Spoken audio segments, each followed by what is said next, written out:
Hey!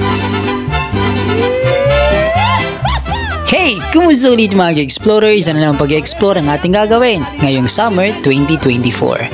To be honest with you guys, sobrang init talaga at takot akong lumabas lalo na ngayong summer. Ay Diyos ko po, nakakatakot yung init niya. Grabe yung mga heat index na ating nararamdaman. Pero ganun pa mga explorer, maaga kasi tayo lumabas. Supposedly meron tayong isang lugar na dapat pumuntahan pero hindi pa siya available, so lumihis tayo ng landas. Although sa isang lugar din, ito ay sa Pasukin, Ilocos Norte. Dahil marapit lang naman ito at nagkataon na nandito na tayo, di pumunta na tayo. So isang pag-explore ang ating gagawin dahil literal hindi ko alam tong lugar na to. At eto yung sinasabi ko, huwag tayo mahihiyang magtanong. Oo, dahil may mga lugar pa talaga dito sa Ilocos Norte na pwede nating puntahan. Sikat din ng Pasukin dahil sa kanilang sexy beach. Oo. Pero ito, mas malapit to mga explorer. Dito lamang sa Barangay 12, Barangay Puyupuyan, Pasukin, Ilocos Norte. Akalain mo, meron din palang natatagong beach na pwedeng puntahan na malapitan mga explorer. At ito nga yung nakakatuwa. Kahit ganito yung nangyari, yung puntahan namin dapat, eto nakapag-explore kami na bago na pwedeng pasyalan. Oo mga explorer, bago ito. Sa akin, hindi ko lang alam sa iba. Baka sa iba alam na ng lugar na ito eh. Tesoro y que la quiero con todo mi corazón. Sabi na nga ba mga explorer, aakalain mo ba na makakapunta kami sa lugar na ito? Maganda rin ang lugar na ito. Nataon kasi na maaga rin kami kahit papano dahil nga maaga kami lumuwas at wala pang tao. Actually meron na pero tapos na silang maligo. Siguro nag-breakfast by the beach sila. So wala naman nagbabantay, so kung may magsisita sa amin, hindi willing kami na magbayad if ever na may babayaran. Pero as of now mga explorer, wala kaming binayaran. So nakisilong lang kami. Oo, malawak din ang lugar na ito. So eto mga explorer, umpisa na nating explore ang lugar na ito. Ay, bagong-bago talaga.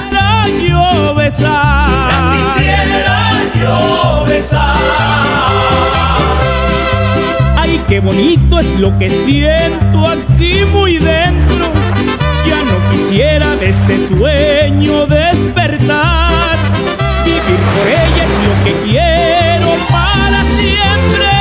Si es que me quiere, nos tenemos que casar. Nos tenemos que casar. Ahora lo sé, que de verdad la quiero tanto, que lucharé por conquistar su corazón. Voy a decirle que es mi reina y mi tesoro y que la quiero con todo. At syempre, hindi na mawawala ang moment na ganito. Yung daladala ko tong foldable chair na to. Talagang napakaganda ng lugar. Kailangan ko lang umupo, makinig sa inang kalikasan, sa inang dagat, at pakinggan ang kanyang paghampas na napakaganda sa pakiramdam. Oo mga explorer, ito yung mga hinahanap-hanap natin. Ito, magpa-araw tayo kahit papano. Hindi ba naman ito gaano mainit? Maganda pa yung araw niya. At ito pa, yung tubig niya mga explorer, malamig. At hindi rin ito masyado malalim. So maganda ito sa mga bata. Iyon. Kumpletuhin na rin natin mga explorer. At syempre nagdadala rin ako ng pagkain ko. Alam niyo na, gutumin ako. So yun, sarap nito yung umaampas yung alon tapos kumakain ka na nakaupo. Ay, simpleng buhay lang to. Kailangan din mag-relax kahit paminsan-minsan. So eto na. Umpisa na natin magtampisaw sa tubig na ito. First time ko sa lugar na ito. Mababaw yung lugar, so maganda to sa mga bata. At napakalamig yung tubig mga explorer. Oo. So yung mga explorer, pasyalan nyo na po ang tabing dagat ng Barangay 12, Puyupuyan, Pasukin, Ilocos Norte. Pwedeng mag-breakfast by the beach o mag-sunset dito. Puntahan nyo na po. Bye-bye!